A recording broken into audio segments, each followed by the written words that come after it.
Nigerians have by the authorities. The investigators should do proper investigation before bringing people.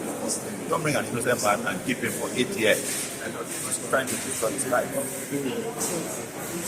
So, sir, what's your advice to the EFCC since they did not do proper job or put My this man on? Yes, they should do proper investigation before charging whoever they will charge to court. It doesn't pay coming to court and losing. That's all I can say. Okay, you've been put on trial for over 6 years. 8 years. 8 years, rather. Now it has come to an end. Not with the deal. Not a single county. Yes. I'll do for the So, sir, if you are still called to serve by your country, would you still serve? Thanks.